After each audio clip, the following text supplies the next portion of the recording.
Mes chers amis, bonsoir et bienvenue pour ce nouvel épisode d'IRL. Ouais, ça va, t'inquiète. Dis-moi, il y aurait moyen que tu me fasses cadeau d'un costume et puis bon, moi je te règle plus tard en liquide, comme ça. Enfin, tu dis à tout le monde que bon, voilà, tu m'as fait cadeau, hein? Ouais, ça marche. Allez, bisous à toi et bisous à ta femme et au marmot. Sacré Jean-Paul.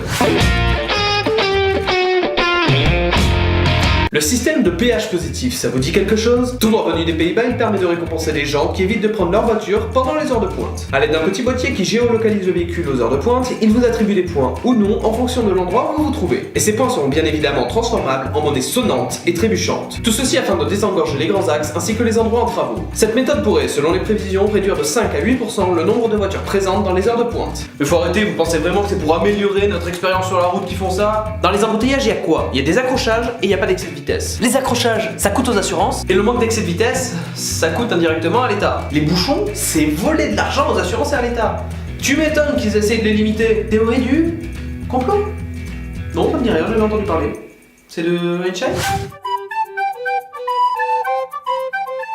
Dans les alentours de Fontainebleau, une femme bat son mari après avoir bu ses 3 litres de vin quotidien. Le mari, excédé, décide de vider le cubi de vin de sa femme en espérant régler le problème à la source. Ce dont il ne se doutait pas, c'est que sa femme attendrait qu'il parte à la douche pour étrangler son chihuahua, en espérant que justice soit faite pour ce petit animal. Sur l'échelle de la victime quand même, hein. Le mec, il se faisait battre par sa femme et il avait un chihuahua. Mais avec des gens comme ça, comment est-ce que tu veux faire? Il y a marqué dessus, frappez-le, martyrisez-moi. Allez, j'aime ça. Et puis je suis certain que c'est tellement un bon gars que dans 5 ans, quand elle va crever de sa cirrhose, il va même lui apporter des fleurs.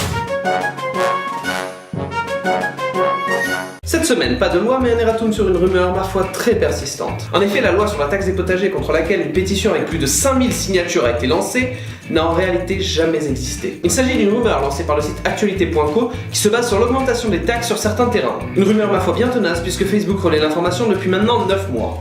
Bon, la version officielle c'est fait, hein, mais en vrai on a essayé de vous la mettre à l'envers. Mais quand on s'est rendu compte que bon, c'était pas très constitutionnel, on s'est dit qu'on allait dire que ça venait d'internet. Hein, parce que de toute façon, quand il y a de la merde, ça vient d'internet, ça vient pas de nous.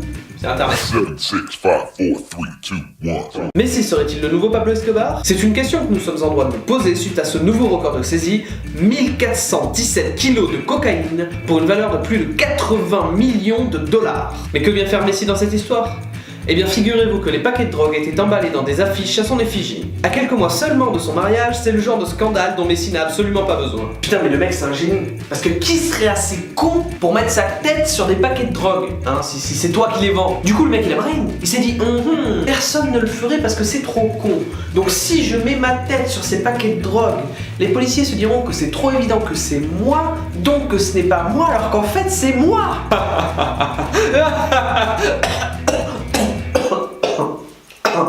Oula, ça va pas. Un petit rail. Benoît Hamon a déclaré se sentir trahi, mais ce n'est pas tout. Selon lui, la gauche se trahirait elle-même. Les mesures promises par certains candidats de gauche tels que Jean-Luc Mélenchon ou Emmanuel Macron ne seraient selon lui absolument pas de gauche. Il a également déclaré vouloir s'éloigner de cette fausse gauche dont les mesures ne visent selon lui qu'à attirer l'électorat. Hamon, viens, qu'est-ce que t'essaies de foutre encore? Les gens vont se rendre compte avec tes conneries. Ils vont finir par vraiment se rendre compte que la droite et la gauche, c'est juste pour nous dire bon bah cette année on vote gauche, la prochaine fois on votera à droite, et qu'en fait il n'y a pas de différence. Arrête! Et puis de toute façon, c'est pas la peine de faire tout un pataquès, tu sais très bien qu'il y a 3 candidats à la présidentielle et que les autres c'est juste pour faire le nombre.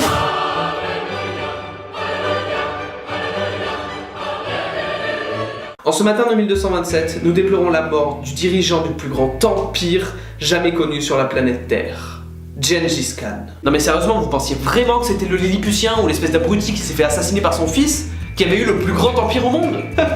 Non, parce qu'en fait l'empire est proportionnel à la connerie de ta mort. César, assassiné par Brutus, son fils, un putain d'empire quand même. Napoléon, mort comme un con tout seul sur une île. Déjà, tu vois, il y a un meilleur rival. Mais Gengis Khan, c'est un militaire, il était sur le front, hein. Et là, c'était vraiment la boucherie, il a conquéri je ne sais combien de villes. Et puis il est mort d'une chute de son cheval. Rien que ça veut dire qu'il avait la plus grande. Le plus grand. Ah bah tiens, c'est la meilleure, ça. Là que le présentateur se barre sans dire au revoir. Non, mais au fond, ça me va, je vais même pas dire au revoir, moi je me casse.